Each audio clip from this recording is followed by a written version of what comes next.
Hello guys. Itong aso ko guys, oh, ito. Lini. Ito pangalan niya si Lini. Lini. Oh. Lini. Ito, mabait na aso to, si Lini. Marunong to magligo guys. Pag siya lang magligo to mag-isa guys sa ilog, siya lang mag-isa. Minsan lang to makita guys nga ugali ng aso guys, marunong magligo kahit siya lang mag-isa. At saka ito pang isa namang aso guys, oh. Pangalan sa Alexa guys. Ay, Alexa, Alexa. Alexa. Pangalan 'yan. Si Alexa. 'Yun ang aso namin guys, dalawa guys. Dalawang aso namin guys. Then okay na yan guys. Turuan ko pa kayo ng kunting kalaman guys. About sa e-bike guys, ito. Itong e-bike ko guys. Stop it, Bingo! Stop! Magdalawang taon na to guys. Stop, Bingo! Yung e-bike ko guys. Ito. Stop. Pero bago pa siya guys, oh. Kasi lagi ko to nilinis eh. Stop, Bingo! Stop! Ito guys, oh. Stop it!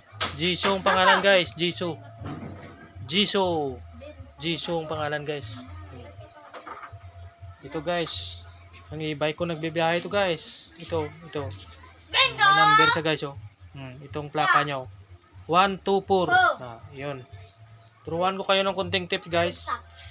Kung paano mag-charge guys. Mga baguhan sa e-bike yan. Ito. Ito guys. Mag-charge ka. Itong iuna mo. Itong iuna mo. Pag nag-charge ka. Then, dito sa kuryente. Dito mo ilagay. Pagka galing dito, ito una, pag nag-charge ka, ito muna, isaksak mo una. Pangalawa, nakalagay na yung charger mo doon, naka-plaster na. Dito isaksak mo na sa extension mo. Then, pagkatapos mo charge guys, naka-green na itong light niya kasi naka-red to eh. Pag wala pa na full guys eh, naka-red pa ang light niya. Pagkatapos mo charge guys, naka-green na siya, ibig sabihin full na yan guys. Dito mo na bunutin una, dito bunutin mo una. Then ito okay na yan siya.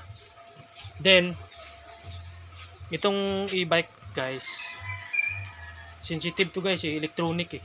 Ito mga area dito, kailangan pag umulan laging may cover to dito guys. At saka ito guys, oh, dito ng area, oh, laging may cover to dito pag umulan kasi hindi to basta-basta, may mga parts dyan na pag mabasa guys, posible nga mag-grounded guys. At saka dito dito may mga parts yan, karamihan mga kasama ko bagong kuha lang, mga tag ilang buwan lang nag-grounded na sa kanila eh. Pag grounded guys, naka-steady yung parang nag-alarm guys. Ganyan ang ano niya, ugali niya. Pero sa akin guys, magdadalawang taon na to guys, pero kahit minsan hindi pa to nag-grounded guys, kasi sinusunod ko ang tamang rules kung paano guys. Kaya yun lang muna guys, kasi kunting kalaman lang yan guys. Maraming salamat. Bye bye.